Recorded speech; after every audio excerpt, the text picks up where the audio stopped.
استهزاء كبير وراه شكوك كثيره. لماذا شكوك؟ لانك تشك. لماذا تشك؟ طريقه التنفيذ تشك فيها. طريقه تنفيذ من؟ في زوج شاكويزي كاين اللي موراه برينو.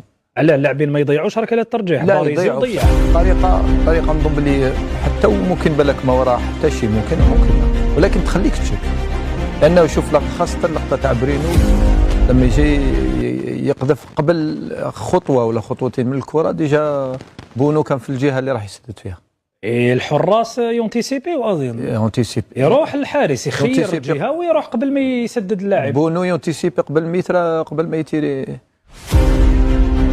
تعرك تهضر وتقول لي الان بونو، هذا بونو يعني حتى المنافس كيشوف بونو الحارس المغربي في المرمى يعني حارس كبير ومتخصص في صد ركله الترجيح. شوف لا طريقه غريبه في صد الركله هذه، ولكن لو تلاحظ بونو طريقه لا تكنيك تاعو خاصه ضربه الجزاء من تكنيك واحده حتى الدقيقه الاخرى باش يروح، ويدير دائما عنده دوبل كونتاكت، يروح لا دروات ولا غوش ويرجع، لا غوش لا دروات ويرجع، دائما يدير هكذا.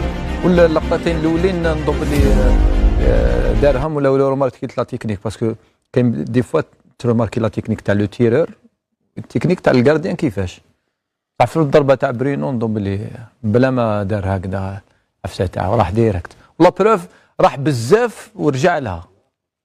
هذا يبين لك باللي السيد كان ديجا على بالو، بالك على بالو بلي راح يدير من تما. بالك قال له تاع نيجيريا ماشي.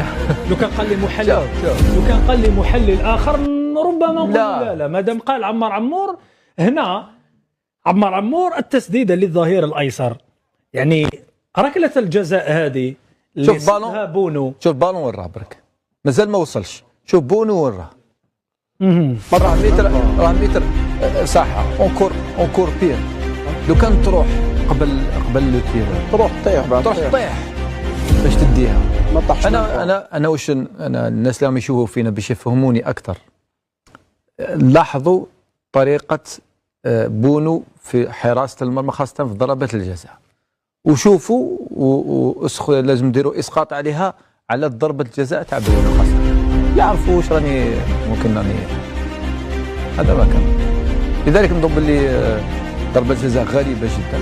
شاكويزي نظن باللي شاكويزي بتاتر استهزأ بها بزاف، ومع غارديان يروح دقيقه الاخرى، اسمع كلامي، يروح دقيقه الاخرى في لي بينالتي، دقيقه الاخرى يروح في لي بينالتي. راني نعاود ان في برينو راح قبل ما يروح، باسكو بونو القوه تاعو كيفاش صح ممكن يتنبأ